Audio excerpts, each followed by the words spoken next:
Welcome to the Lawrence County Oral History Project. I'm Norm Taylor, and this is the scariest program that will be on Channel 14 this year.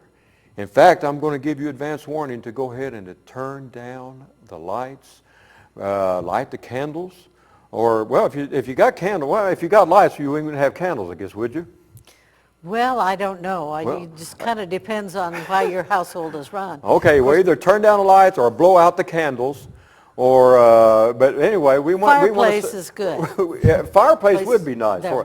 Yeah. We want to set the mood because, again, this is the scariest program on Channel 14 because this is our Halloween, our annual Halloween special. In fact, we did this last year, and people saw it and they said, when are you going to do another one of those programs? And we want a sequel to that. And Eleanor, you were such a hit last year. I mean, everybody wanted you. They wanted to fire me and put you on. Oh, no.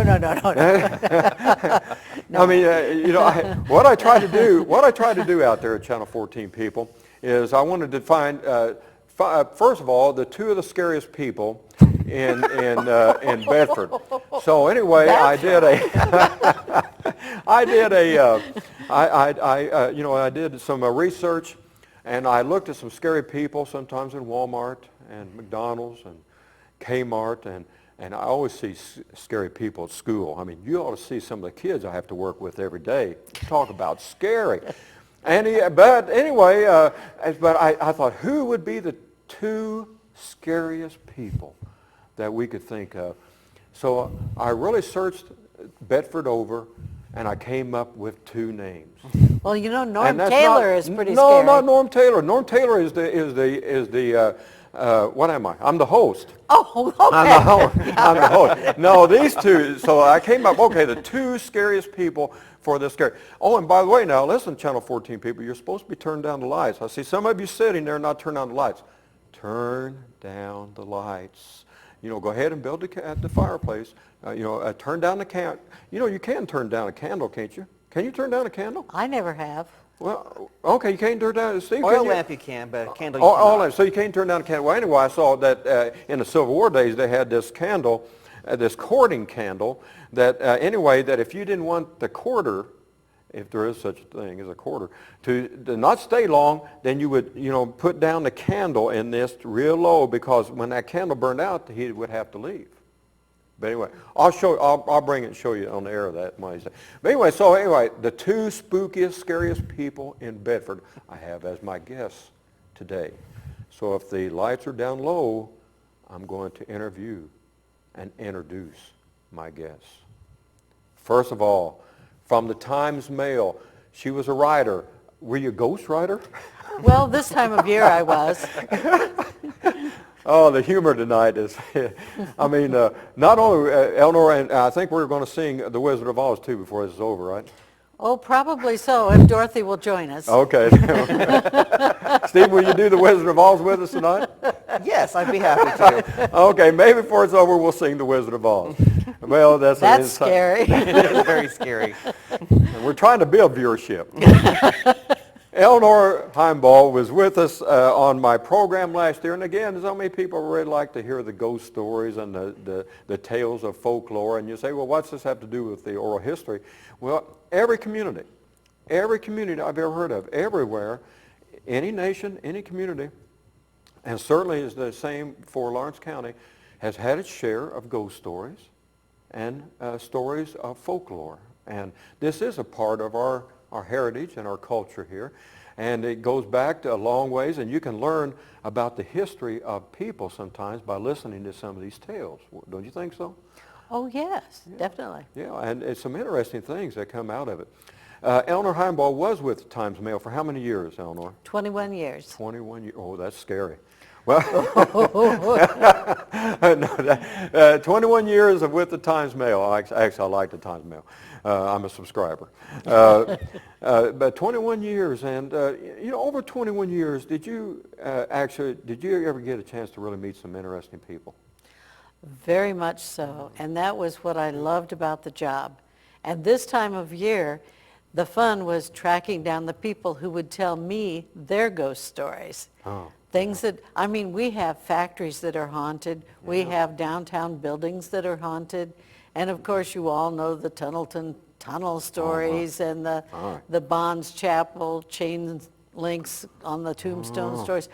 All of those people, when you interview those, they are so interesting. Eleanor, the hair is starting to stand up on my arm. My goodness, I know these places. Yeah, there's Right. but Right. you know, it is interesting. I've been trying to get a person on there, and he watches this program, so I'm going to put you on the spot again. Claude Parsons, which yes. he interviewed me, you know, a couple years ago, and I've been trying to get him on because he's got so many great stories, and how many years he's been writing for the, you know, especially, you know, for the Times Mail. Oh, yes. I grew up with Claude, actually listening and reading to his articles, and he would be such a great guy to get on here, Claude, if you're watching this, because he's an interesting person. But you did have a chance to meet some interesting people, and Oh, definitely. and you have some great stories, and that's why I had to have you back. You know, I have a great budget for this program.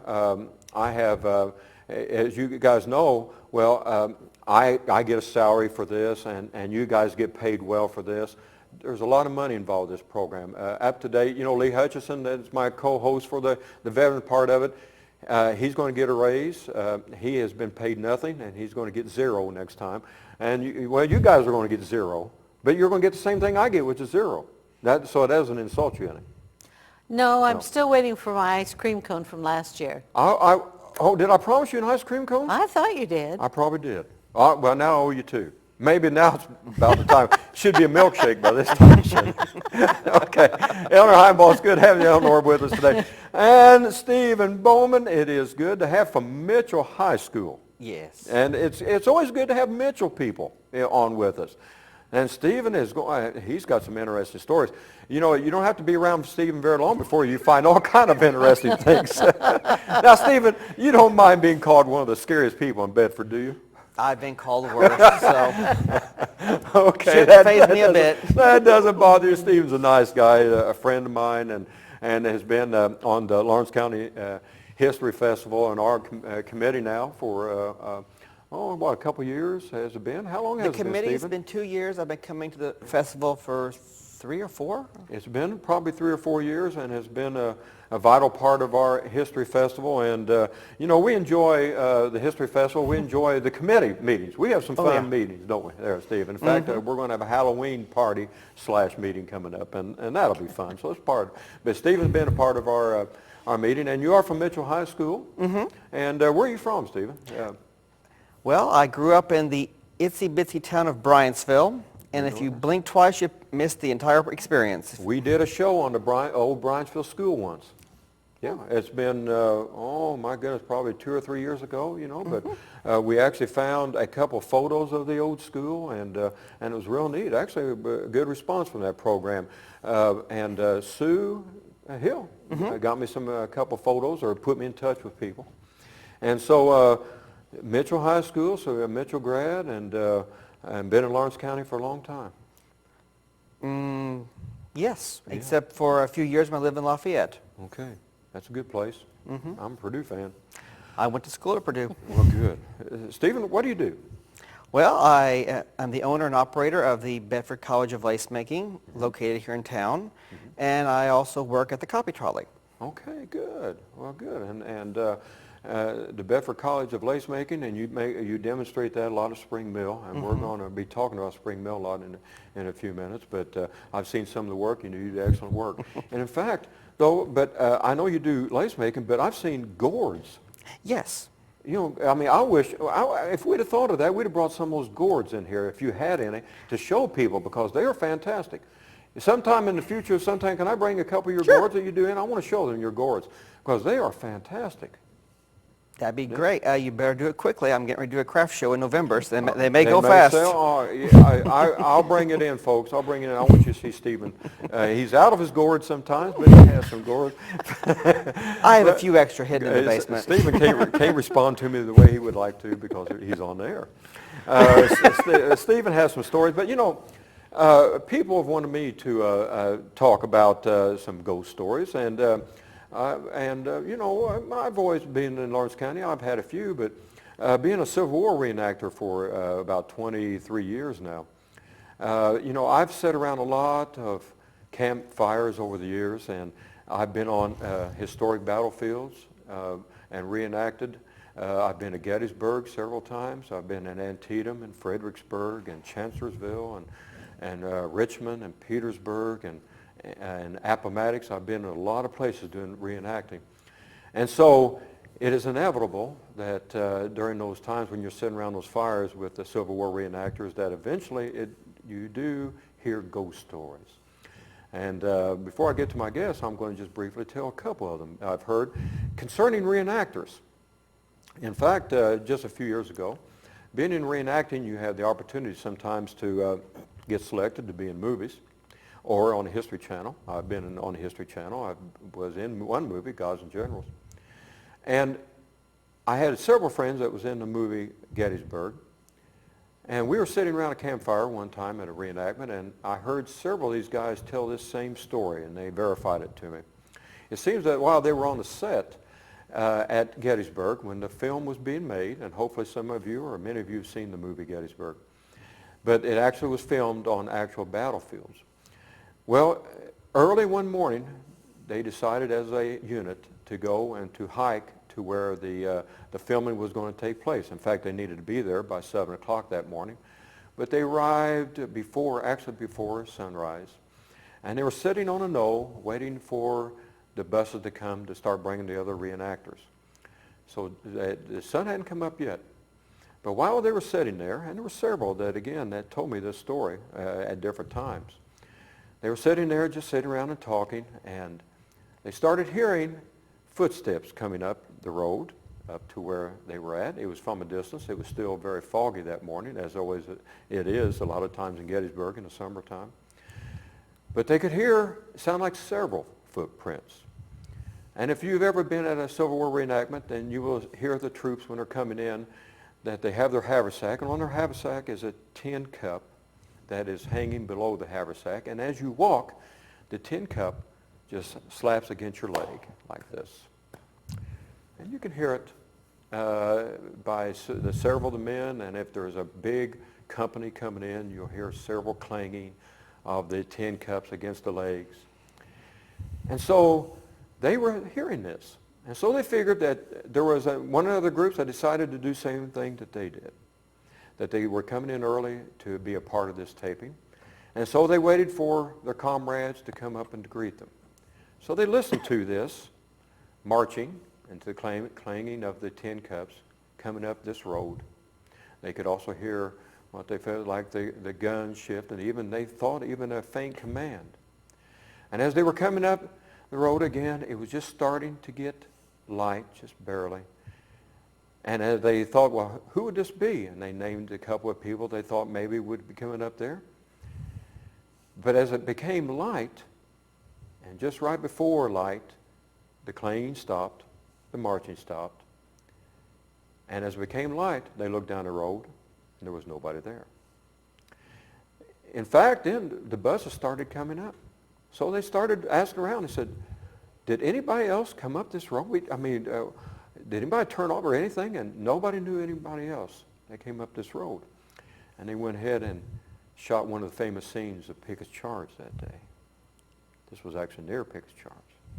I wonder what they saw coming up the road that day or what they heard. Later on, in fact, I was at the 135th Gettysburg reenacting the huge event when 25,000 reenactors were there, and 250,000 people actually were there to watch that event over the weekend. It was the largest reenactment of all time. It was heard later on, in fact about 2 years after this, sitting around a campfire, that they were at Little Round Top, and I was on Little Round Top at that event. In fact, on the date of July the 2nd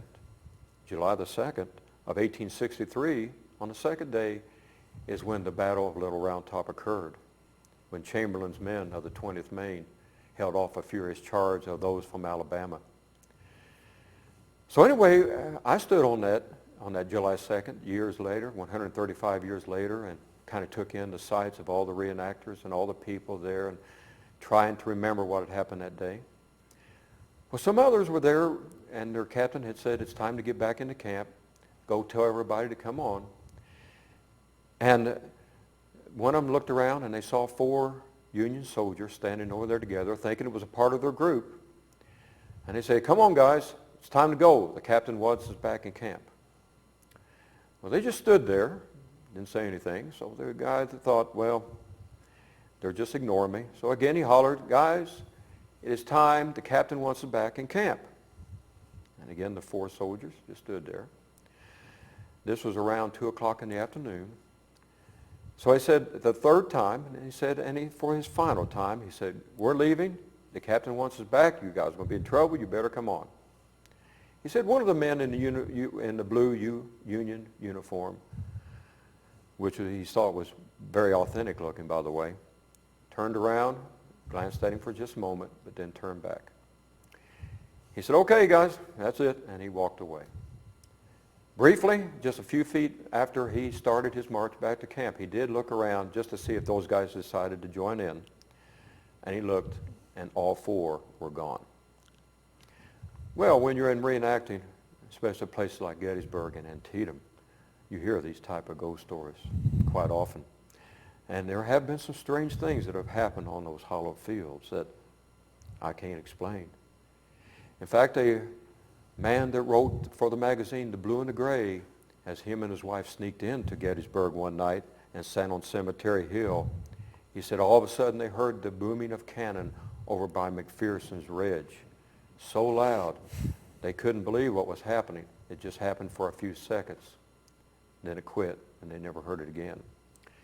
When he started the magazine The Blue and the Gray, if you ever see one of those old copies, it will read on the cover, for those who still hear the firing of the guns. Ghost stories, tales of folklore have always been part of our history, and certainly in the Civil War history, there's a lot of it. But Eleanor, you have shared with us last year, my favorite was the bathtub story of all that you told. And the people that talked to me about that, they loved that story too, but they like some others. But I want to invite you back because I figured you had a couple more that you'd want to tell me about. Oh, I probably do. Tell me a good one. Okay. This one I got from the owner of a factory, and this man was very reluctant to tell the story because being a factory owner, he doesn't want his customers to think that he believes in ghosts. It kind of destroys his credibility as a supplier to the customers of his product, and I don't want to name his product because then you'll know who he is. But at any rate, his office building is haunted by a ghost that they have named Elmer. And Elmer does funny little things around the office, the sort of things you expect. Pencils disappear and things like that. Footsteps you hear upstairs and you go up there and there's nobody upstairs. Or the telephone rings and the light comes on and there's nobody on the telephone talking. Those sorts of things. But I think Elmer's greatest achievement was one night they heard the door slam on the snack room. And nobody thought too much about it. Somebody rummaged around getting a Coke, getting something out of the candy machine or something. Nobody thought too much about it. But the next morning, when they went to the snack room, the door was still closed. And they couldn't get the door open again. And there was something very heavy holding that door closed. So finally, when they were able to shove the door open, what they found was that someone had stacked cases of Coke against the backside of the door to hold it closed. No other door to that room, no windows, no other way in or out. How could anybody have stacked cartons, cases of Coke against the back of the door and then left so that you couldn't get back in? Now tell me how that happened. I don't have an answer for that. No answer for that one. In fact, a lot of the stories that we talk about, well, we don't have any good answers for them. No good answer. Yeah. But all of the ghost stories that I have, the ghosts are not ever evil. They're mostly mischievous. Mostly they do things that are little tricks like that. Yeah. You know, my wife worked in the old post office. You remember where the old post office was at? Oh, yes. By the library. Oh, yes. And she kind of had some strange things happen there. Have you ever run across anything about the old post office in your writings? The stories that I had were mainly about papers disappearing or hearing sounds up in the ceiling. And I've kind of forgotten what the stories were, but there were various things that happened, things that disappeared and then reappeared. Yeah. What stories did you have about the post office? Well, I heard that, you know, kind of the doors slamming unexpectedly or opening, or Right. late at night hearing the footsteps and that type of thing, you know, Right. that she talked about. So, yeah, there were some of those. But the old post office, yeah, and then I've heard others that have said that, yeah, they've got eerie feelings sometimes in the old post office. Stephen, have you ever heard anything about the old post office? Not a thing. Yeah, yeah, it seemed like it has been one that has been told. You had a story. I noticed in some of the when we started comparing some stories about even Mitchell. You mean ghosts would Right. even go over to Mitchell? Well, where do you think they came from in the first place? Oh, okay. Won't touch that one. I've got at least one viewer from Mitchell, I think. Now, we may have lost that one viewer from Mitchell, but we did have a two or three. Yeah, there were two or three. We did have a viewer from Mitchell. Yeah. Right. Stay with me, Blue Jacket. Okay. Go ahead. Eleanor's only on once a year, so if she makes you mad, okay, go ahead. Well, one of them is that there was an old quarry north of town, and there was a kind of a slag heap or something like that where they piled the stuff that they were through with that they couldn't use, and there would be kind of ghostly, kind of filmy stuff kind of rising up from this pile of stuff, and like something was burning, you know. Like cinders or something? Well, it was from cinders, you know, but it was like something was burning, and a man was pushing a cart from one of the kilns when he saw a woman in a white dress rising up in this kind of mist, just rising up. And he was very surprised. And of course, when he told it to his other workers, the other workers, you know, they just laughed at him. Well, you're just being silly. You're just making that up. And later, another worker saw the woman in the white dress. And another worker saw the woman in a white dress, and nobody laughed at any of them anymore after that, because they all saw her sooner or later. Coming out of that. Rising in the mist above that pile of cinders. My goodness. Yeah. About what period of time would this have been, Eleanor? Do you have any idea? Well, let's see. It would be before the Depression days. I don't know how much further back it would have been, but. Right. And another story from Mitchell is that one wintry day they had this snowfall, and the merchants came downtown and they saw footprints in the snow on the sidewalks. It was before they'd had a chance to shovel off their sidewalks and so on. And someone noticed, hey, wait a minute, those footprints are bare footprints. What is somebody doing out in the snow, walking through the snow, bare footprints?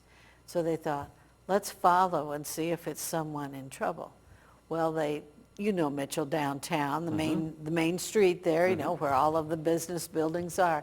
They followed those footprints all the way west, past those houses, nice little old-fashioned houses, you know, till they got to the Mitchell Cemetery. And they went into the Mitchell Cemetery and disappeared. Oh, wow. To say what? Mitchell Cemetery? There's only one, isn't there? There's only that one, just The right, great big one. right on the main street there. Oh, I'm gonna keep out on of the that west side of town. Oh, that's a good one there. That's a good story there, Eleanor. Yeah. So there are some Mitchell ghosts here as well. Oh, absolutely, right. You mentioned about the Tunnelton Tunnel. That's one of the more famous ones, isn't it, as far as Right. that people hear about? And what is your recollection of the Tunnelton Tunnel story?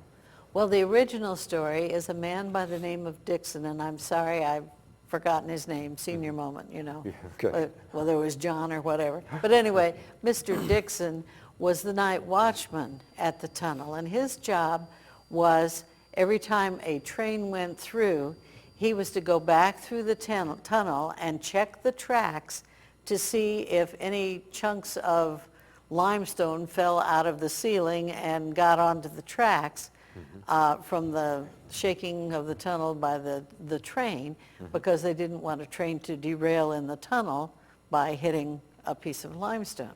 So he would walk the tracks with his old-fashioned lantern and make sure that the tracks were clear for the next train.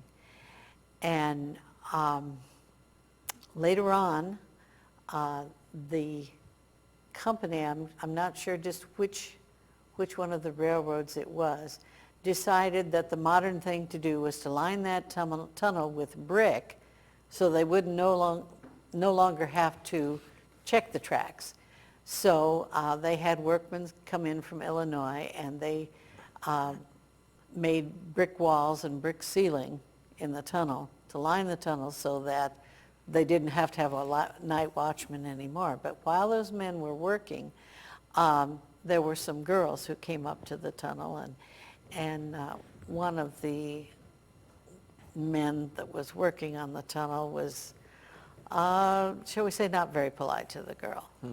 And so the girls ran to the watchman's shack and complained that the men were bothering them, and so he kind of bawled out the workman and said, "You stay away from those girls. Those are nice girls. Don't you touch them."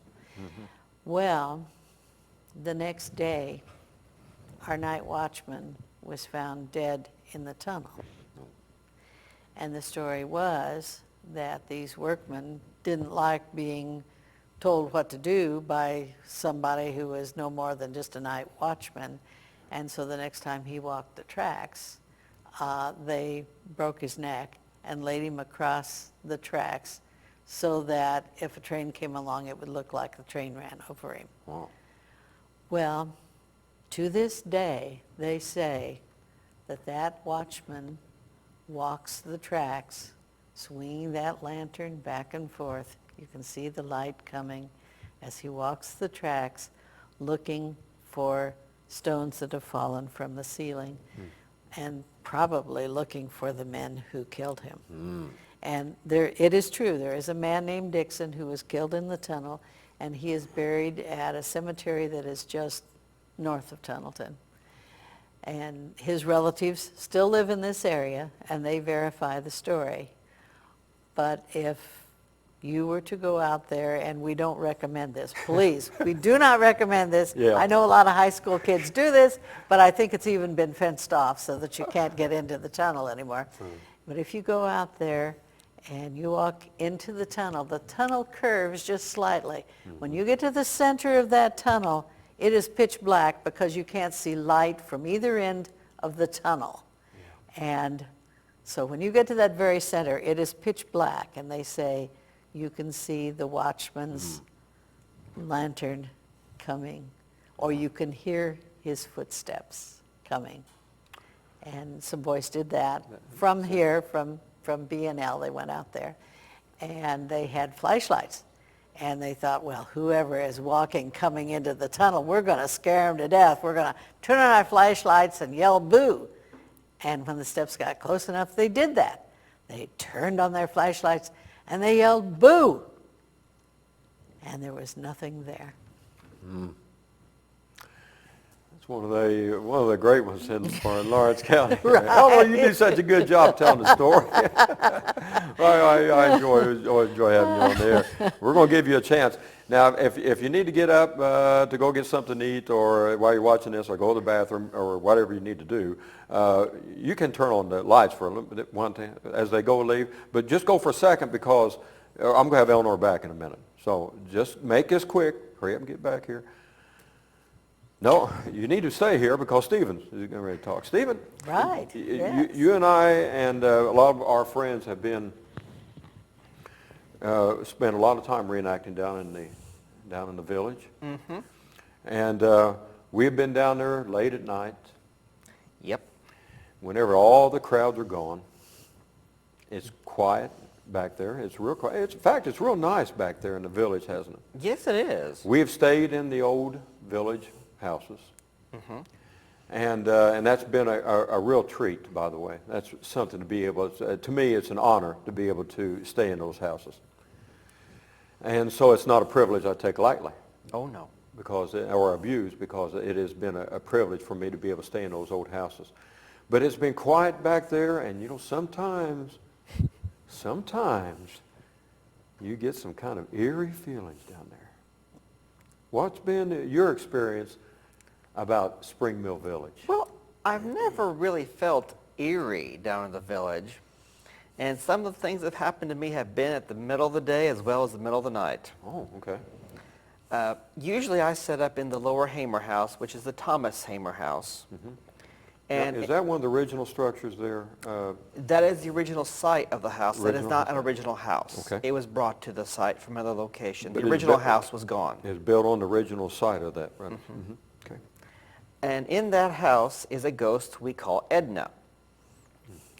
Edna, we think, is the name of the lady who lived, the last person to live in that house before it was moved to Spring Mill Village. She was murdered in the house. From behind, her throat was slit from ear to ear, and she has never left the house afterwards. And if anyone's ever been in that building, the lower part of it is U-shaped. And I usually set up in the kitchen, the winter kitchen. That's called the winter kitchen, which is at the left-hand top of the U. I know where you're at. And in that side of the building, on the lower floor of it, she doesn't go in there very often. She's mostly on the other side or upstairs. And she'll open cabinet doors, because every morning I always go in, I shut all the cabinet doors after I say good morning to her. Always good to acknowledge Edna. And not an hour, sometimes 5 minutes later, sometimes an hour later, I'll hear them open. And they don't just swing open. You have to pull them open to get them open, and they're standing wide open again. Edna, sometimes if she's annoyed with you, will drop cold water on your head from above with no apparent source for it. It just appears randomly. That has happened to me. She never hit me in the head, but one day when I was in the kitchen demonstrating, the fireplace had water falling, and I thought, oh, it's raining. I went to close the window so it wouldn't rain in, and not a drop outside, but it was raining in the fireplace. Oh, okay. That's unusual. That's unusual. So if someone, it was her husband that killed her, right? We do believe so, yes. Yeah, and so obviously she wouldn't like men very well, you know. Oddly enough, she doesn't seem to pick on the men as much as she does women. Is that right? Yes. One of the workers down there, who is the potter, Edna tried to pull her in and make her stay in the house with her one day, wouldn't let her come out. We had to open the door and help her back out because the door closed in front of her and locked itself, trying to trap her in. Since then, she doesn't like going in that building very much. We've had people that have, you know, and like I say, that spend a lot of time down in the village in there, and you know, they get a kind of an eerie, like I say, not maybe not eerie, but get a strange feeling at times there. What about the money? Sometimes people put money on that old bed down there in the lower residence, I've noticed. Well, I don't know think if most it's a of good the luck beds, thing or something. Or do they, most of them there? Yeah, the tavern has money on the beds. Okay. Every residence with a bed on it, people will throw money, and we don't know why. And I don't know why. Why do people throw money on beds at Spring Mill? It started randomly about 20, 25 years ago, and sometimes Edna will throw money at you if you're not looking. It'll leap off the bed and hit you. Boy, now I'd like to have somebody throwing money at me. In fact, people out there, if you want to, throw money at our program. See me at Walmart, throw money at me. This is for Channel 14. Throw money. Our director, Maria Edwards, would love you if you just threw money. Yes, she's shaking her head, yes. Yeah. I don't want Edna to throw money at us, but the rest of you out there, Walmart, Kmart, throw money at us on behalf of Channel 14. Okay. Well, she only throws pennies, so you couldn't buy very much. Only pennies. Only pennies. Never nickels or dimes. This is terrible. Yes. But it will disturb the coins. She will disturb the coins. I've picked up many coins before and thrown them back on beds, behind the lock cages, so you can't get in. I mean, no one, unless you have a key, you're not getting in to disturb the money. They're doing it by themselves, or she's doing it. Well, now I'm guessing that the people that are watching this program are going to, wow. Now, if I was experiencing this down there, there'd be no way that I would ever go back into that place again. But Stephen, I know you keep going back. Now, are you a lunatic? Are you crazy?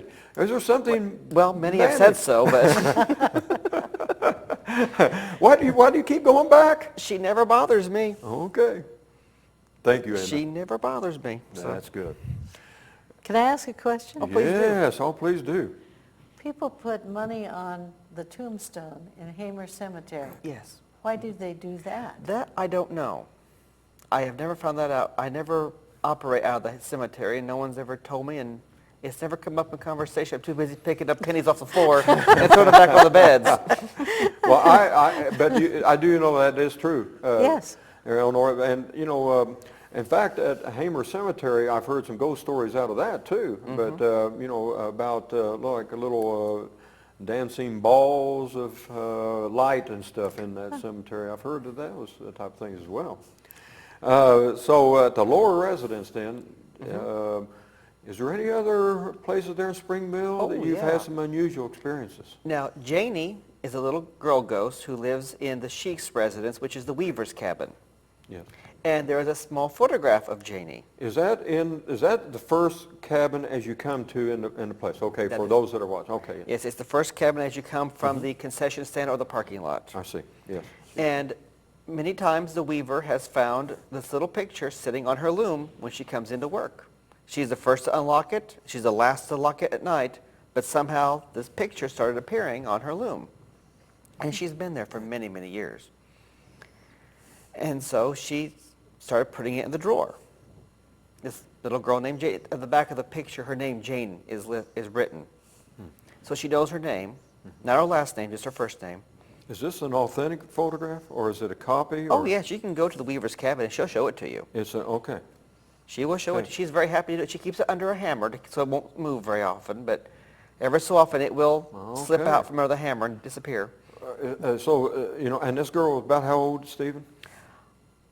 I'm not sure how old she is. She's a young girl. Okay. I would say elementary school age. I'm going to have to, I go by that cabin all the time, but I don't remember this picture. I'll have to check it out. Or I probably have seen it and just don't notice it. Well, she usually keeps it in a drawer under a hammer, so you don't see it unless you ask her, because it's not sitting out anymore. Oh. And the picture has appeared in other buildings, such as the Granny White House, which is the next house if you turn to the left. Mm-hmm. It's shaped like an upside down U. There's an entryway through the middle of it. Yeah. It's appeared in that building before, and then it comes back to the Weaver's cottage. Wow. She never does anything. Her picture just roams around. And that's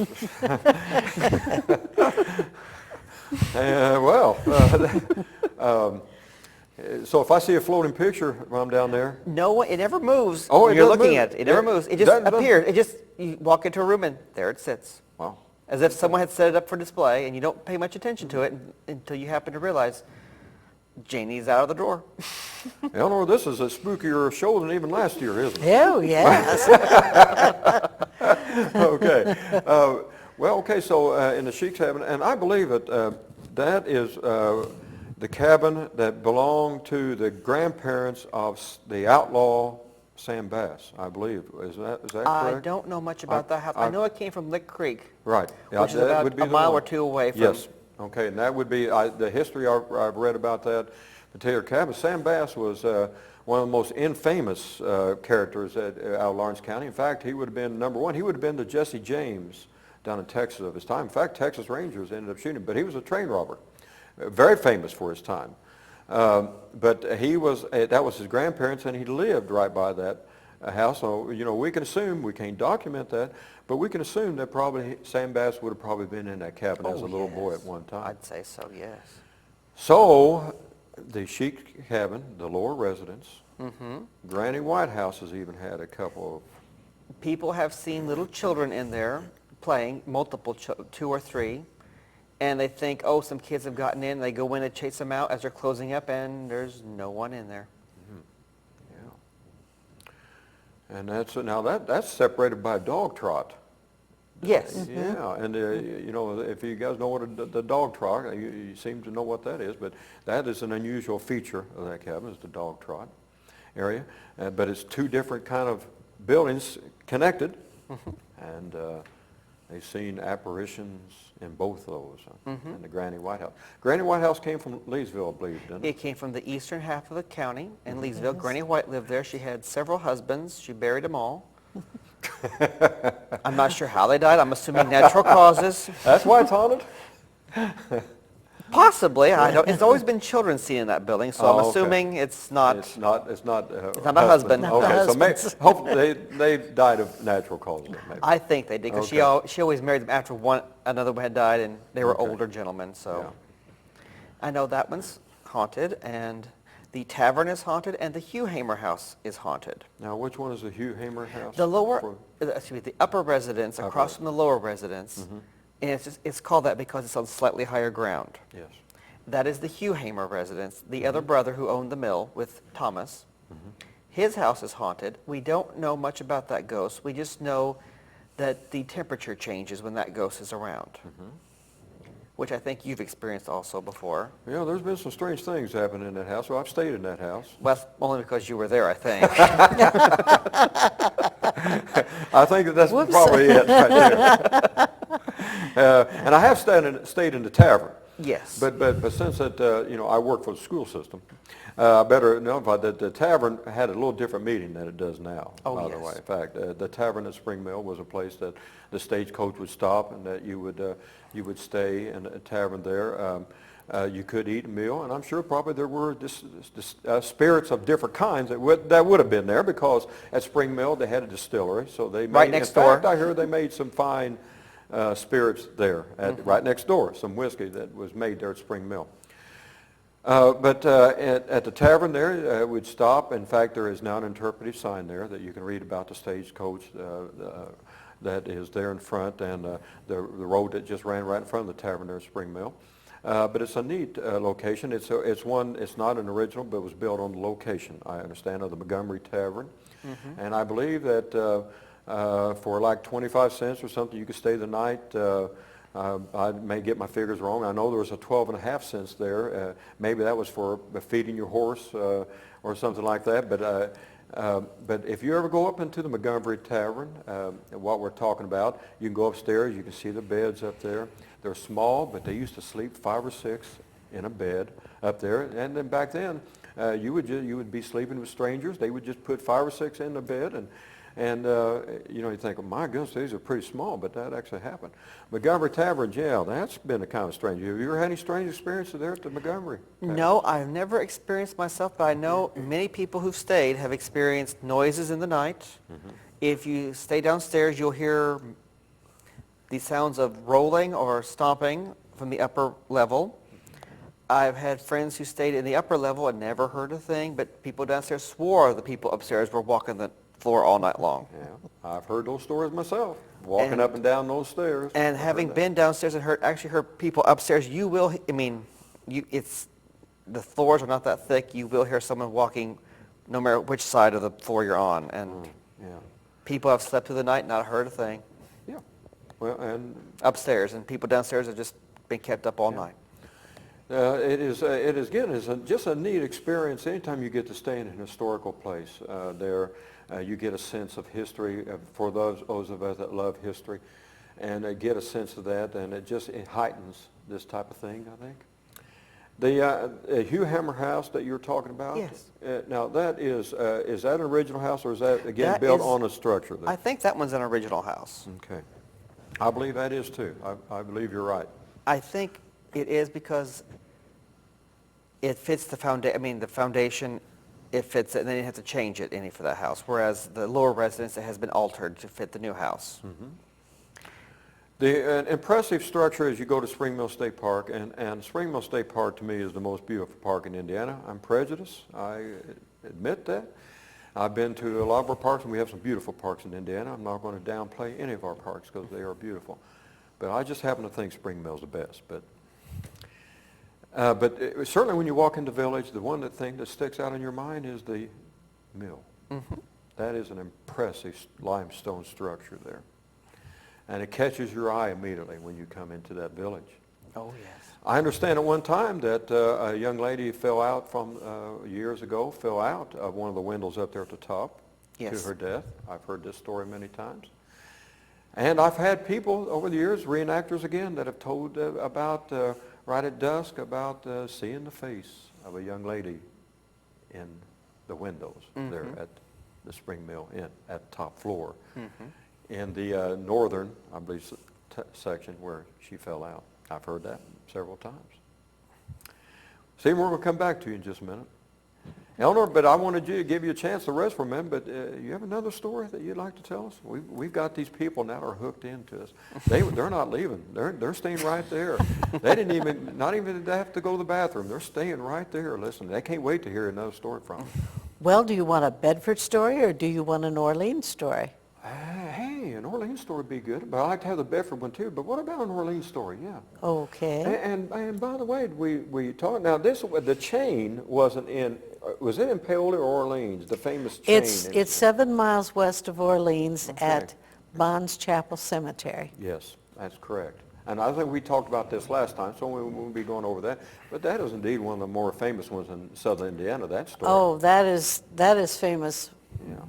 Far away from here. Adds a link every year, what they used to That's think. what they used to say, Yeah, right? Yeah, and right. I heard that growing up many times about that story. What's the Orleans one you've heard? Well, this one has to do with a restaurant that's in Orleans but is now closed.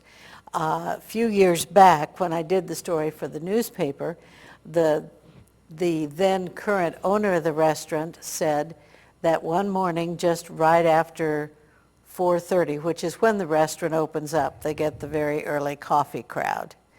And just after the restaurant opened up, the cash register on one side, and I've forgotten what the other thing was. I think it was maybe like the ice making machine on the other side. Anyway, these two machines, opposite sides of the counter, both fell on the floor. And this woman was not in there by herself. There were customers in there, and they witnessed this happening. There was nothing, no force causing, that they could see, causing either one of these things to fall on the floor. But they both fell. No explanation. They would hear footsteps in the upstairs rooms above the restaurant. They would hear thumping, banging noises upstairs in the restaurant. And the only explanation this woman could come up with was that some previous owner was haunting the place, and there must have been something that she had done that he didn't like, that he knocked her cash register right off the counter. Well, whoever had the ice making machine or whatever this other machine was came and repaired it. But she had to pay for the new cash register herself. So she didn't appreciate that at all. Yeah. But Again, those mischievous ghosts. I mean, yeah, they just keep doing some. But the immediate previous owners was the Hurley family, and I know the Hurley family. And matter of fact, one of them is still alive. Catherine Waynick is still alive. And I've talked to her about this particular happening and other things too. And she said, well, it wasn't us. It wasn't anybody in our family that caused that. But if you look at the building, it's on the east side of the square, and people who remember the old Hurley's Cafe will know the building. At the very top of the building, it doesn't say Hurley's. It says Roberts. And the original builder of the building and original owner of the restaurant was named Roberts. So the woman who had the cafe, who lost her cash register, thinks that it was the ghost of this Mr. Roberts. Oh, okay, yeah. And how many years ago would that have occurred, you think? Well, let's see. Eleanor Yeah. has all these, and I see there is, can I hold that up? Yeah, that's There is a, 2001, if you want to There is unfold that. she has all these newspaper articles that it has there, and this is about the creepy cafe. Right. So this was probably right around Halloween. I see it is. It's October 31st of 2001 whenever Right, this was right. read about the creepy cafe. So, and you were one, yes, Eleanor Himebaugh, restaurant owner, workers believe ghosts is behind mischief. And you've had a lot of these stories over the years. Eleanor, that's the Orleans. Did you have another Bedford one? Story? Well, I can tell you some more Bedford stories that maybe are not folk tales, but they're good ghost stories. Well, let's hear one of them. Okay. You remember the old Greystone Hotel? Mm-hmm. Okay. Remember it well. It was built 1922-23. And in January of 1923, they were putting the roof on the hotel. You remember the hotel was limestone, fireproof, 6 stories tall, and they were putting the roof on the hotel. And once again, we had subcontractors, roofers who came in from Illinois, and they were putting the roofing felt and the tar and everything, and they had to hoist that stuff up to that 6th story on top of the 6th story in buckets and whatever to get the tar and the felt up to the top. Well, there was a young man who was doing some work and an older man who really was his foreman, and he was jealous of this older man because the older man and he both went to an ice cream shop that was kind of down the street a little bit. And the pretty girl behind the counter who smiled at everyone, she was a sweet girl, and she was not going to not smile at everybody. I mean, she was happy to serve ice cream to all of them, you know. And so she smiled a little more at the older man and maybe gave him just a little bit more chocolate syrup on his sundae than she did the younger man. Uh-oh. And so there Trouble's was brewing. great jealousy there. Well, it festered and it festered until one day, as they were hoisting these buckets of tar up to the very top, at the back of the hotel, I even have I don't know if the picture will show, We'll try to show it. but there's the back of the old hotel, whether This is that a picture shows. of the old Greystone Hotel. And I don't know whether I the don't back know of if that we can shows see up it. or Yeah, not. let me see if I can unfold this. Shows the- People like it when I hold stuff up in front of my face. I get requests to do this a lot. I don't know why. But they say, yes, Norm, this is their favorite part of the whole show. But there you can see the front of the hotel as it looked before it was torn down. And Anyway. I see engagements back here. You guys just go ahead and talk. Here's all these people getting married. Let me put my glasses on. Now wait a minute, Oh, wait a that's minute. 80-something. Yeah, I'm behind here again. Can you see me again? You're going 1992. 1992. Hey, there's a bunch of people. Hey, there's some people I know that just got married. Uh-oh, that's back scary. then. Are they still married? Well, in case you're wondering what I'm seeing, they're talking about engagement. But no, we're talking about the Hank Hans. You guys are going to have to read this. The Hank Hans Hotel. Right. Okay. Okay, So it's well- it's Hank. Hank was the older man. Okay. Hank leans over to pull those chains up, to pull those buckets up, and suddenly Hank just goes head over heels over the back rail there of the parapet at the hotel. And on the way down, he hits the fire escape. Thunk. And he's killed.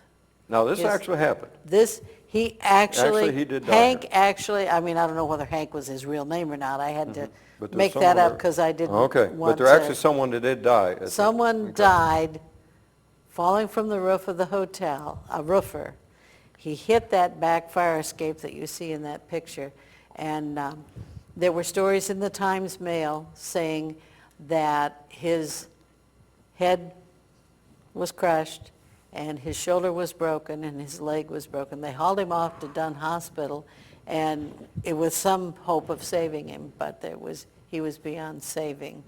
Well, as he fell, this younger man comes running to look over the parapet, with this horrified look on his face, like he has no idea what was going on. And we know full well that Hank had a little help going over that back parapet and hitting because of that jealousy. But anyway, there were stories in the Times-Mail in January of 1922 of a man falling from the roof of the hotel, and it told about what bones had been broken and that he was taken to Dunn Hospital and so on. Well, the hotel opened, I believe it was the last day of June 1923, and people started having parties there and coming to stay all night, and they had a little bit of a hard time renting the rooms on the 6th floor of the hotel. Oh, I can see why. And when somebody said, well, why don't you want a room on the 6th floor? And they said, because we can hear these running footsteps on the roof above us, and we can hear screams, and we can hear thuds on the fire escape. And so anybody who didn't want to stay on the 6th floor was given a room on another floor. But the ones who had the worst trouble with that were the ones who stayed in room 613, which was right at the back of the hotel where the fire escape was. Great story on the Greystone Hotel. That's a great one, Eleanor. Stephen, as you're sitting there thinking, I want to be able to give you another opportunity. Did you think of another story before we wrap up this special Halloween edition of Lawrence County Oral History Project? I know of a new story that's not quite a story yet. Well, good. I live up near Murray Park, as you know, but no one else does here. And one of my neighbors died a few years ago. And her house faced my house. She had a picture window in her living room. And on the side of the house where the dining room is another picture window. And as you drive down the street towards our houses, sometimes you see a tall woman standing in that window. She was a tall woman. And you could sometimes see her standing there looking out the window. And at first I thought it's just me, because I've known her for years, and then she died abruptly. And then all of a sudden, whenever I worked in my yard, I'd see some neighbors do the same thing when they were driving. They all of a sudden do that double take like they saw her in the window. But so far, none own up to it. But I've caught them a couple of times. Yeah, that's interesting. That's an interesting story there. Guys, this has been fun.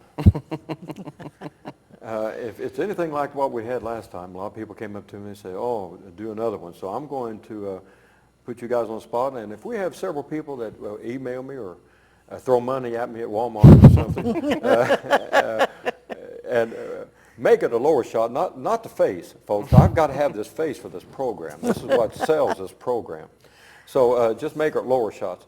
But if we may have to do this again sometimes. If people call in and write in and say, "Oh, yeah, we want to hear another one." I think we're going to leave this with some more stories yet to tell, because I think there's more stories in you two that is just dying Uh-oh. to come out. Well, it's getting late. This has been fun. I want to just say thank you to my guests tonight, Eleanor Himebaugh and Stephen Bowman. Stephen, Thanks for asking. Well, it's been fun. Eleanor, Stephen, it's been fun. Stephen, one other thing I just thought of right before I end this. So, being raised in Bryant'sville, I was raised, my relatives, my grandparents and great-grandparents were right in that Huron, Bryant'sville area. Yes. And they always talked about the Bryant'sville Beast. Did you ever hear stories about that growing up? About The famous Bryant'sville Beast? Bryant'sville Beast, yeah. I can't say I ever heard of that one. I'll tell you about that sometime, because I grew up hearing about the Bryansville Beast. So that'll be for a future story. All right. Well, this has been a haunted edition of the Lawrence County Oral History Project. I want to do something scary to end this program, to leave an impression on everybody that's watching this. And will make you so scared, well, you may probably never want to watch this again. But we're going to, in honor of Maggie and Dorothy Teeman, this is how this started. They came in, and Maggie Teeman and her boyfriend came in and helped Maria out with the cameras. So every time I think of Dorothy Teeman, I think of Dorothy of the Wizard of Oz. So I tell you what we're going to do, is my guess here. To end this program in a frightful, horrible manner, we're going to sing "We're Off to See the Wizard." And so my guess, so this is how we're going to end the program of the Lawrence County Oral History. On the count of three, guests, we'll sing 1, 2, 3. We're off to see the wizard, the wonderful Wizard of Oz. Cut. Thanks for watching. Join us again soon. Thank you.